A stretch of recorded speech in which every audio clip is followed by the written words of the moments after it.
Maduro के अपहरण पर भड़के हैं किम जोंग उन। हम विश्व युद्ध के लिए तैयार हैं, किम ने बोल दिया है खुले तौर पर। फौरन मादुरो को रिहा करें ट्रंप, ये किम ने बोला। ये बहुत बड़ी स्टेटमेंट है, विश्व युद्ध का नाम ले रहे हैं। मादुरो के अपहरण पर Kim Jong Un, north Korea के शासक किम जोंग उन भड़क गए। हम विश्व युद्ध के लिए तैयार हैं, किम ने यह बोला। फौरन मादुरो को रिहा करें।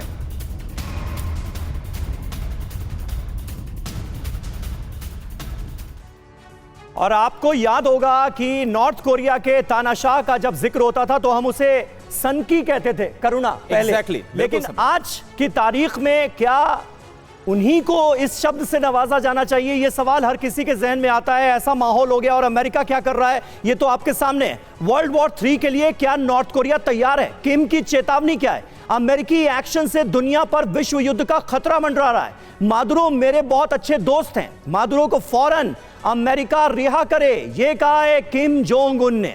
अब किम ने किया क्या? पूर्वी सागर में मिसाइल का परीक्षण किया है। बैलिस्टिक मिसाइल दागकर अमेरिका को संदेश देने की कोशिश की गई है। श्रीवास्तव जी हमारे साथ मौजूद हैं। डॉक्टर अभिषेक, किस तरह से आप देख रहे हैं नॉर्थ कोरिया ने जो कहा है, रूस ने जो कहा है, चीन ने जो कहा है, यह कहने तक ही सीमित रहेगा या फिर वाकई एक्शन भी आने वाले वक्त में नजर आएगा और एक वर्ल्ड वॉर का पूरा सीन क्रिएट होते हुए क्या हम अपनी आंखों के सामने देख रहे हैं वेनेजुएला पर हुए अटैक के बाद? देखिए, अगर देखा जाए मिलिट्री प्रिपेयर्डनेस और मिलिट्री गैप की बात, तो अमेरिका की मिलिट्री की जो ताकत है और जो दूसरे देश जो नॉर्थ कोरिया है या आप देख लीजिए चीन है या रशिया है, रशिया तो अपने एक फ्रंट पे फंसा हुआ है। रशिया से अभी उम्मीद नहीं कर सकते कि रशिया डायरेक्ट किसी वॉर में जाएगी। चीन की भी अपनी फ्रंट्स हैं, जो इंडो पैसिफिक रीजन्स में चीन के अपने फ्रंट्स हैं। नॉर्थ कोरिया की इतनी अभी ताकत नहीं है कि वो अमेरिका को चैलेंज कर दे मिलिट्रीली। अब बात आती है कि डिप्लोमेसी में जनरली होता क्या है। डिप्लोमेसी में पहले ये होगा कि पहले जुबानी जंग होगी, उसके बाद ये होगा कि हम 2-4 बैलिस्टिक मिसाइल टेस्ट करेंगे, हम अपनी ताकत का प्रदर्शन करेंगे। इसके बाद अब ये बात होगी कि हाँ, अमेरिका क्या करेगा। देखिए, अगर राष्ट्रपति ट्रंप की अगर पुराने कार्यकाल और इस कार्यकाल को देखा जाए तो उन्हें कुछ भी फर्क नहीं पड़ता है वैश्विक जनमत से, ना ही घरेलू जनमत से।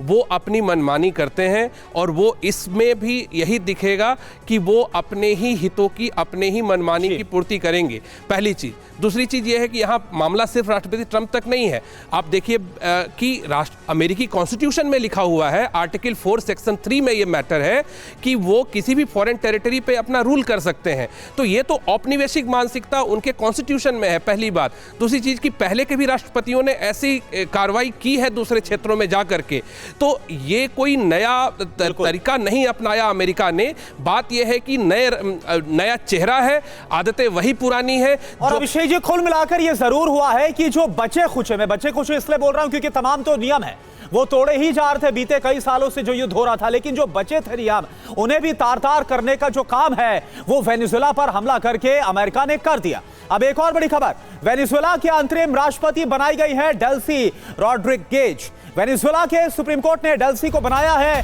अंतरिम प्रेसिडेंट। अमेरिका का उपनिवेश नहीं बनेगा वेनेजुएला, ये डेल्सी की तरफ से कहा गया है। मादुरो को रिहा करे अमेरिका, ये भी डेल्सी ने बहुत ही स्ट्रॉन्ग वर्ड्स में कह दिया है। तो वेनेजुएला के रक्षा मंत्री किस तरह से अमेरिका को अब धमकी दे रहे हैं, ये अब आपको दिखाते हैं। मादुरो के अपहरण को लेकर चेतावनी उनकी तरफ से दी गई है।